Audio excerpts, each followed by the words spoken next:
Boa tarde, meu nome é Juliana do Nascimento Ferreira e eu vou apresentar o trabalho que tem como título Levantamento de incidência de nematóides zoonóticos em espécies de peixes nativos no estado do Pará. Então, as zoonoses, elas são doenças de animais que são transmitidas ao homem. Algumas doenças zoonóticas elas são muito populares, como é o caso da doença de Chagas, da influenza aviária, da malária, da raiva, da zika. E essas doenças zoonóticas elas são através de fungos, de bactérias, de vírus e de parasita. Mas algumas doenças zoonóticas elas não são tão populares assim, como é o caso das doenças zoonóticas em peixes, que normalmente não há campanhas de prevenção, não há campanhas muitas vezes de conscientização. As principais zoonoses humanas acometidas por nematóides parasitas de peixe, relatados na literatura, pertencem a essas 4 famílias e estão relacionados com esses gêneros dessas famílias.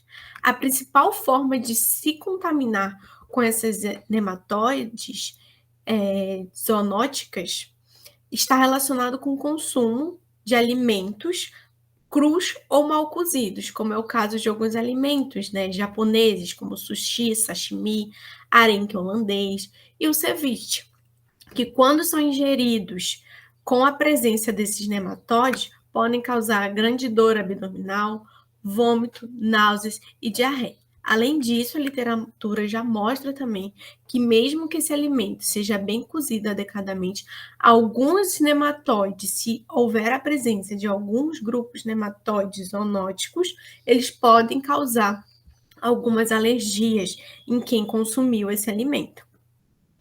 Além da preocupação de saúde pública, também a presença de nematóide no pescado podem causar grandes prejuízos econômicos, principalmente para o setor pesqueiro e também para o setor aquícola, já que alguns trabalhos já vêm mostrando que teve identificação de famílias nematóides, né, em peixes de cultivo, como exemplo de alguns locais, como Escócia, Canadá, Chile, China, Indonésia.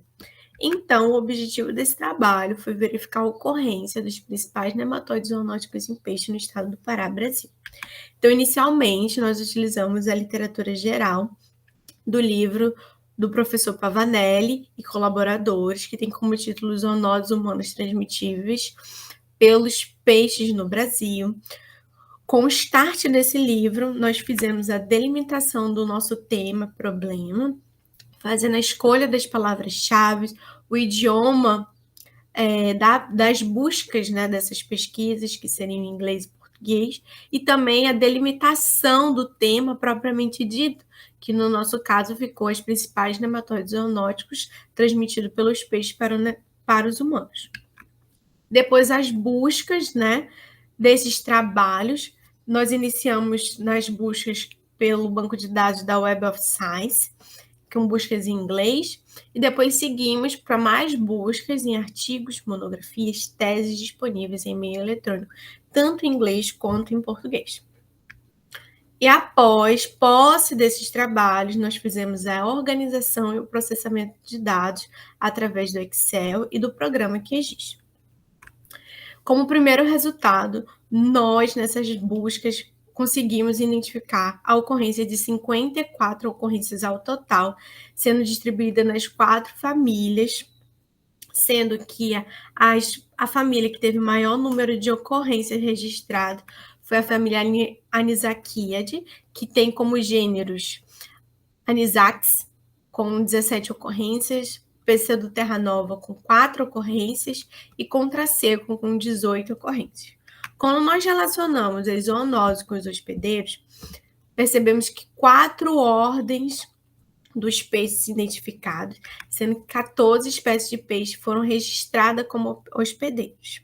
Além disso, essas espécies, a maior parte dessas espécies registradas como hospedeiros, elas têm um grande papel importante econômico na região, como é o caso da dourada, da piraíba, da pescada e da pirapitinga. Além disso, com posse nesses dados, conseguimos constatar que não há registro ainda da presença desses nematóides da ordem na ordem de peixes osteoglossiformes no estado do Pará. Porém, a literatura mostra que há sim a presença de nematóides zoonóticos nessa ordem. Porém, ainda não se há esse registro no estado do Pará. Quando a gente pegou as localizações, né, informadas pelos esses artigos nas nossas buscas, e plotamos isso no mapa, conseguimos observar que todas as mesorregiões do estado do Pará, elas possuem pelo menos uma ocorrência, mostrando a ampla distribuição desses nematóides zoonóticos no estado. Além disso, essa ampla distribuição não é algo somente do estado do Pará. Ela está relacionada com o Brasil como um todo, que tem um grande potencial de infecção em humanos por nematóides zoonóticos, como mostra essa literatura. Além disso, quando a gente analisou entre as macro-regiões hidrográficas do estado, percebemos que o maior percentual de ocorrência está no Baixo Amazonas, na região da costa do Atlântico Nordeste do estado e na região do Xingu. Além disso, nas nossas buscas encontramos esse artigo, que ele não está relacionado diretamente com o peixe, né, com o pescado, mas indiretamente a ingestão de pescado pode ter feito com que haja a presença desse gênero, né, Anisakis, nesse pato doméstico, fazendo com que ele fosse, né, registrado a partir desse trabalho como um hospedeiro intermediário dessa zoonose, já que normalmente o hospedeiro definitivo dessa família são os mamíferos aquáticos.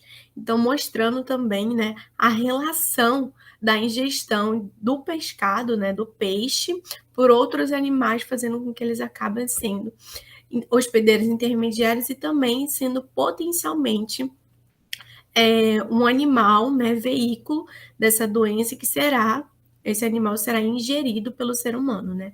Mas uma fonte de ingestão de um animal, de ter contraído essa zoonose.